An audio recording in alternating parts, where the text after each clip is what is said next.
La chose clé qui se passe actuellement, c'est que nous progressons très rapidement à travers les étapes du développement des capacités.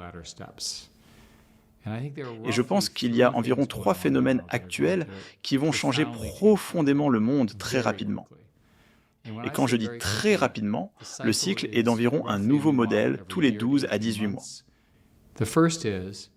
Le premier concerne essentiellement cette question de fenêtre contextuelle.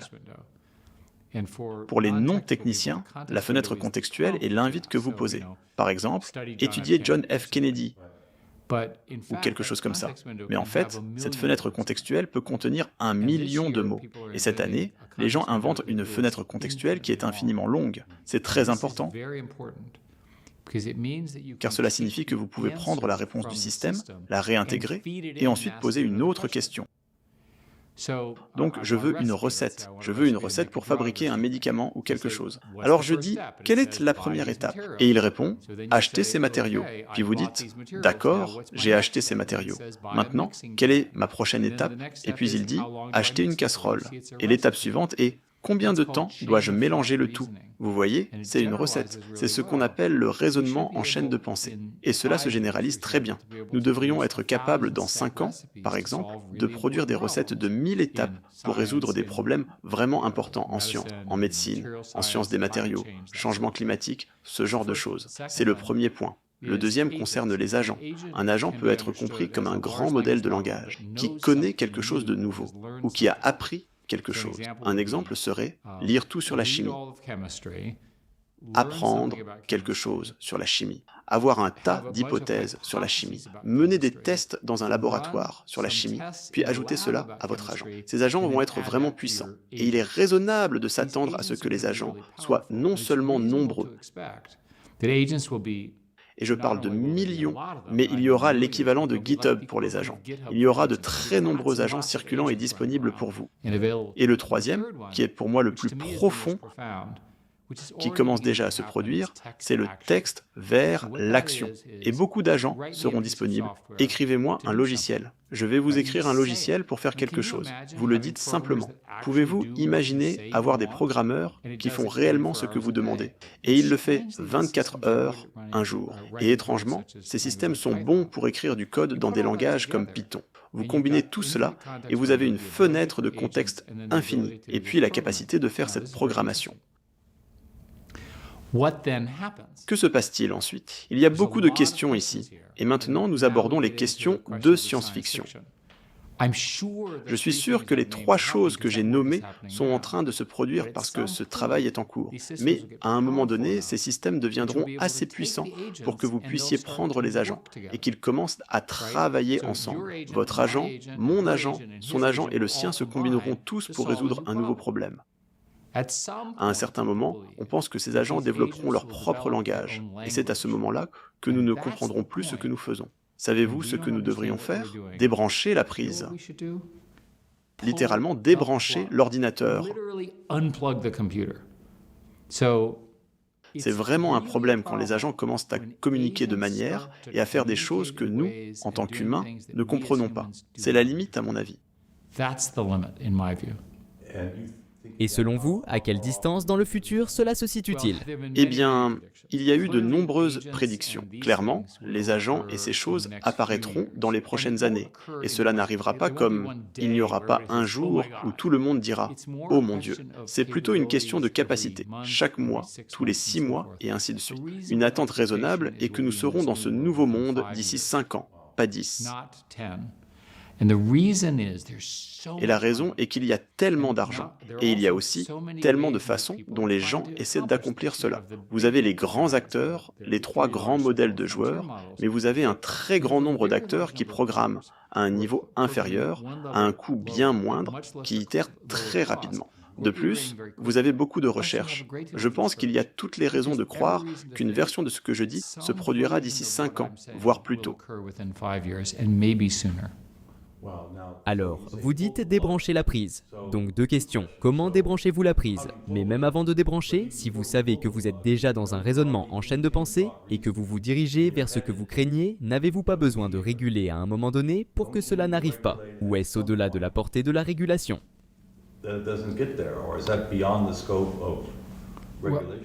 Eh bien, un groupe d'entre nous a travaillé très étroitement avec les gouvernements occidentaux. Nous avons commencé à discuter avec les Chinois, ce qui est évidemment compliqué et prend du temps concernant ces problématiques. Et actuellement, les gouvernements, à l'exception de l'Europe qui est toujours un peu confuse, ont fait ce qu'il fallait. Ils ont mis en place des instituts de confiance et de sécurité.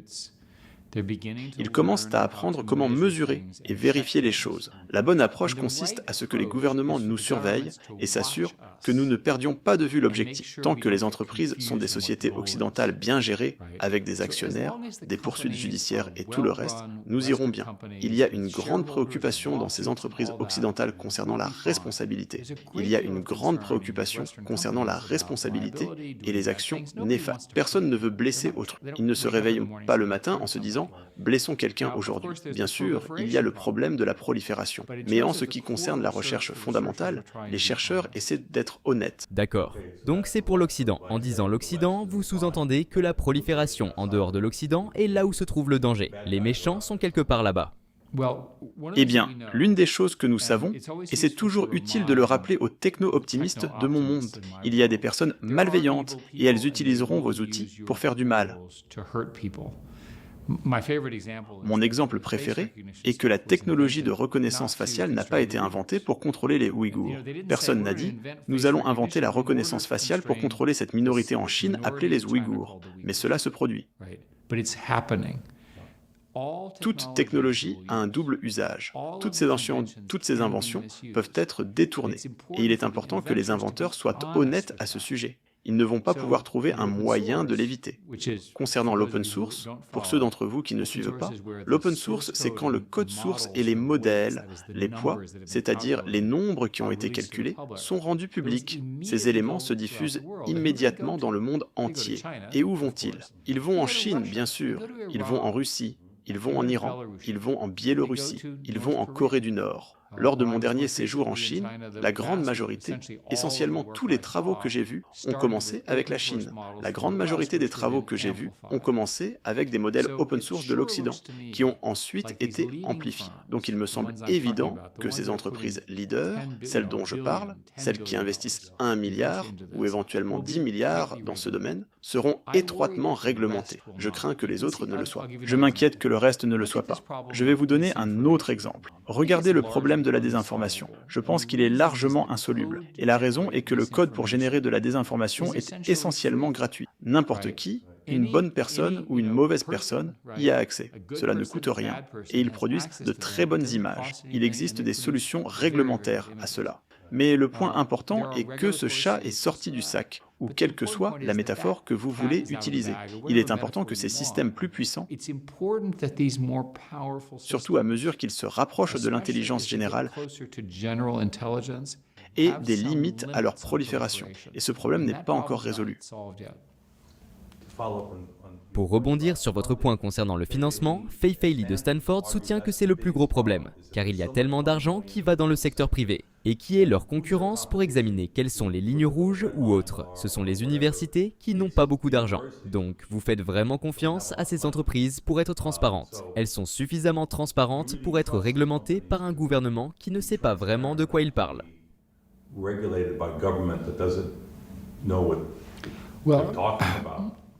La bonne réponse est toujours faire confiance mais vérifier. Et la vérité est que vous devriez faire confiance. Et vous devriez aussi vérifier. Et au moins en Occident, la meilleure façon de vérifier est d'utiliser des entreprises privées qui sont établies comme vérificateurs, car elles peuvent employer les bonnes personnes, et ainsi de suite. Donc, dans toutes nos conversations avec l'industrie, il est assez clair que la façon dont cela fonctionnera réellement est que vous voyez que vous finirez par avoir l'IA qui vérifie l'IA. Trop difficile. Réfléchissez-y. Vous construisez un nouveau modèle. Il a été entraîné sur de nouvelles données. Vous avez travaillé très dur dessus. Comment savez-vous ce qu'il connaît?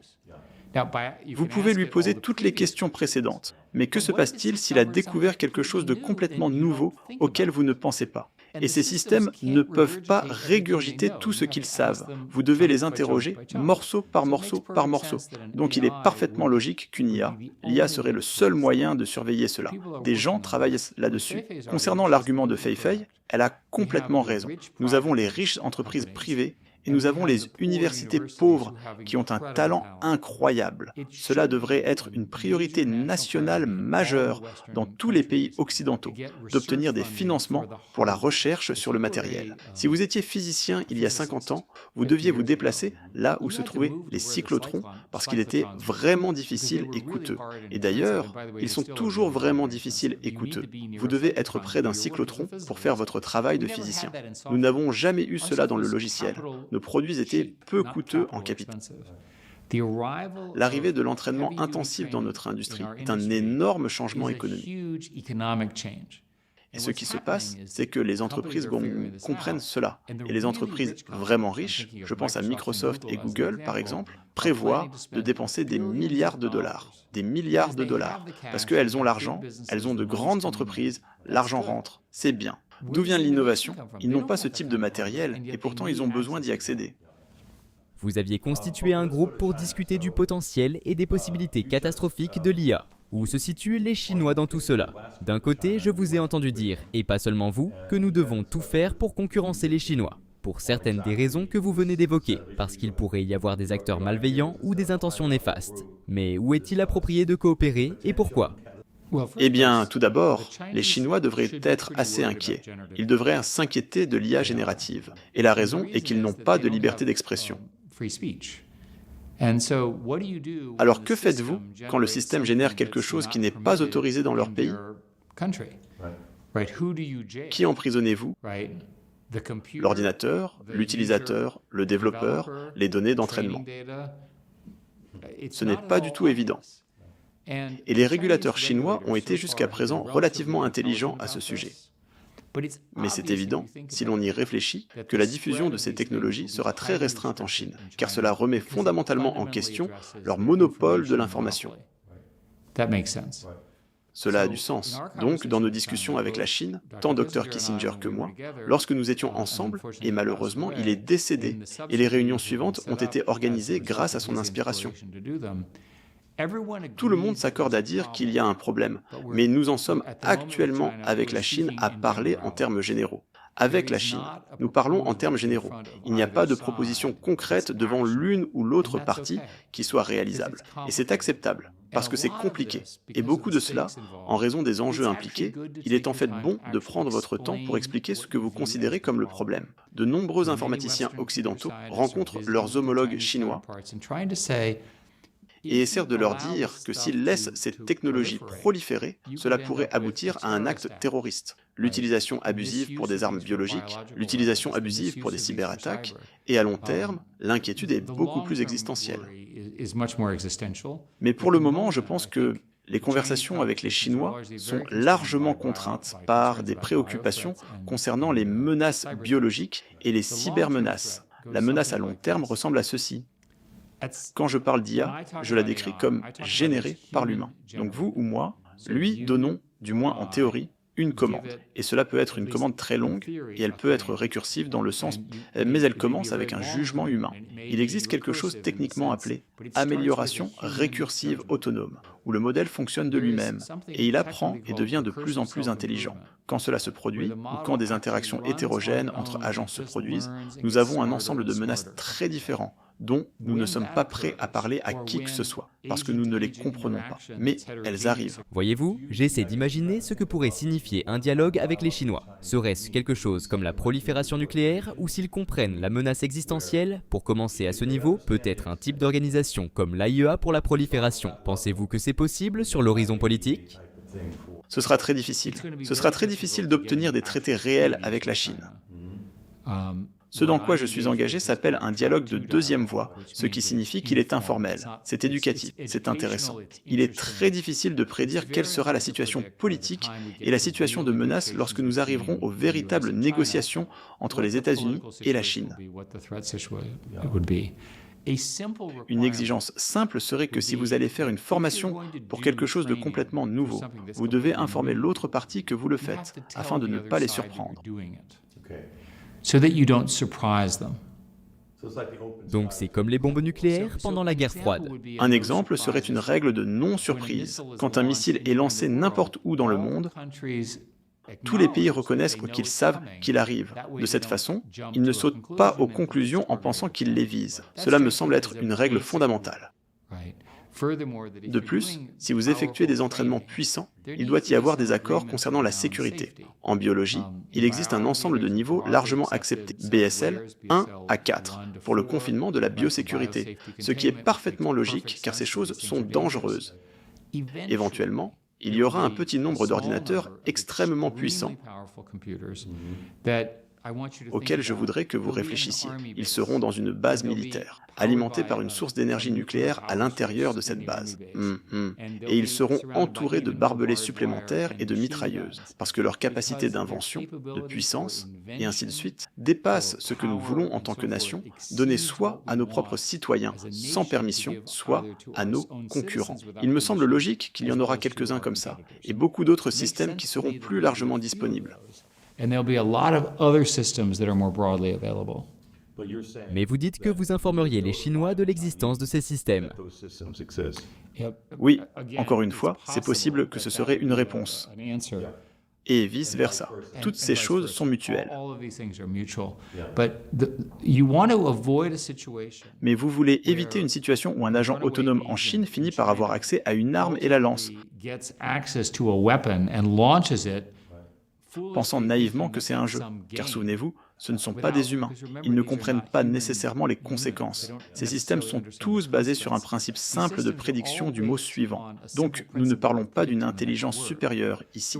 Nous ne parlons certainement pas du type de compréhension émotionnelle et historique que les humains ont et des valeurs humaines.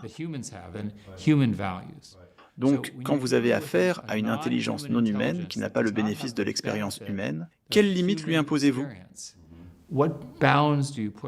Et peut-être pouvons-nous parvenir à des accords sur ce qu'elles sont.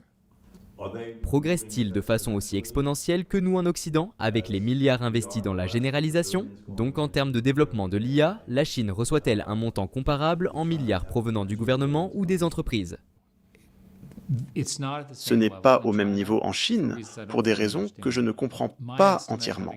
Mon estimation, après l'avoir examiné en profondeur, est qu'ils ont environ 2 ans de retard. 2 ans, ce n'est pas beaucoup, soit dit en passant, mais ils sont définitivement en retard. Il y a au moins 4 entreprises qui tentent de faire de l'entraînement de modèles à grande échelle, similaire à ce dont je parlais. Et ce sont les grandes entreprises technologiques évidentes en Chine. Elles sont handicapées parce qu'elles n'ont pas accès au meilleur matériel, qui est restreint à l'exportation par les administrations Trump. Ces restrictions vont probablement devenir plus sévères, pas plus faciles. Et donc, au fur et à mesure que la valeur des puces Nvidia et de leurs concurrents augmente, la Chine aura du mal à rester pertinente, car leurs composants n'évolueront pas de la même manière. Vous êtes d'accord avec l'interdiction d'exporter ces puces vers la Chine? Eh bien, ces puces sont importantes car elles permettent ce type d'apprentissage. Il est toujours possible de le faire avec des puces plus lentes. Il faut juste en utiliser davantage. C'est donc effectivement une taxe sur les coûts pour le développement chinois. C'est ainsi qu'il faut voir les choses. Et est-ce que c'est finalement déterminant ? Est-ce que cela signifie que la Chine ne peut pas y arriver? Non, mais cela rend les choses plus difficiles et cela signifie que cela leur prendra plus de temps. Oui, c'est une bonne stratégie. Je suis beaucoup plus préoccupé par la prolifération de l'open source.